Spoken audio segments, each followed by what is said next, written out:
Hi guys, welcome back to our channel. இன்னைக்கு லேயரான சூப்பரான ஹைதராபாதி பிரியாணி தான் பார்க்க போறோம். வாங்க எப்படி செய்யறதுன்னு பார்க்கலாம். அதுக்கு நான் இன்னைக்கு 1 கிலோ சிக்கன் தான் எடுத்துர்க்கேன்.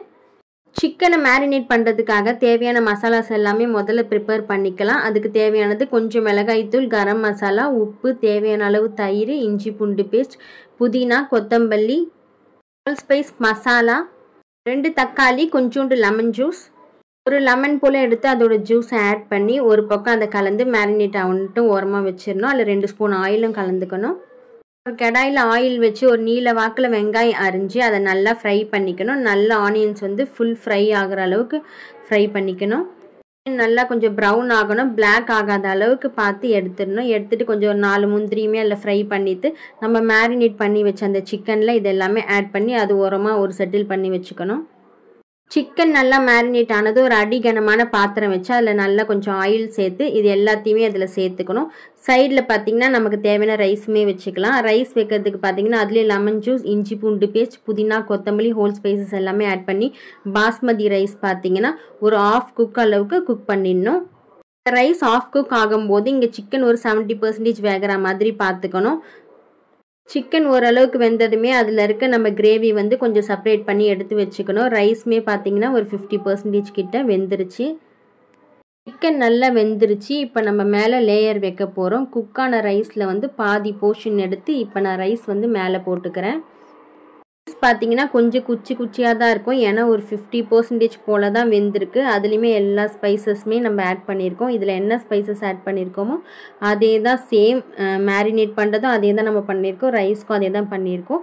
இப்போயும் அதே தான் நம்ம பண்ண போகிறோம்.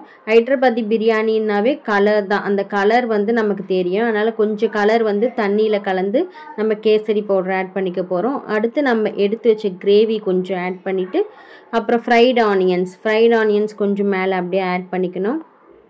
சேம் புதினா, கொத்தமல்லி அது எல்லாமே ஆட் பண்ணிவிட்டு 2 முந்திரியும் ஆட் பண்ணணும். கொஞ்சம் லெமன் ஜூஸ், கொஞ்சம் நெய் ஆட் பண்ணிக்கணும். சேம் ப்ராசஸ் தான். அப்படியே நம்ம செகண்ட் லேயர் வைக்க போகிறோம். செகண்ட் லேயருக்கும் பார்த்திங்கன்னா சேம் நம்ம மீதி எடுத்து வச்ச அந்த ரைஸ் போர்ஷனை இது மேலே ஆட் பண்ண போகிறோம். நம்ம 2 லேயர் தான் வைக்கிறோம்.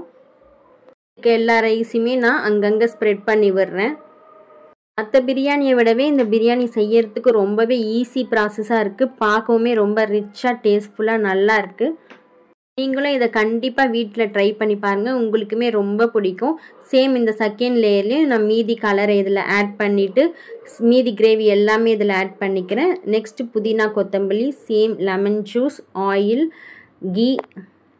ஹைதராபாதி பிரியாணின்னாவே ஸ்பைசி தான். நல்ல ஸ்பைசியாக சூப்பராக இருந்துச்சு. நீங்களுமே ட்ரை பண்ணி பாருங்கள். உங்களுக்குமே ரொம்ப பிடிக்கும். நீங்களுமே இதை வீட்டில் ட்ரை பண்ணி பாருங்கள். கண்டிப்பாக உங்களுக்கு ரொம்ப பிடிக்கும். இப்போ பார்த்தீங்கன்னா தோசை கல்லில் இந்த பாத்திரத்தை வச்சு மேலே வெயிட் வச்சு நம்ம தம் போட போகிறோம். ஒரு 10 மினிட்ஸ் போல். 10 மினிட்ஸ் ஆகிடுச்சு. இப்போ திறந்து பார்ப்போம் எப்படி இருக்குன்ட்டு. பிரியாணி பார்த்தீங்கன்னா ரொம்பவே நல்லா வந்துருந்துச்சு.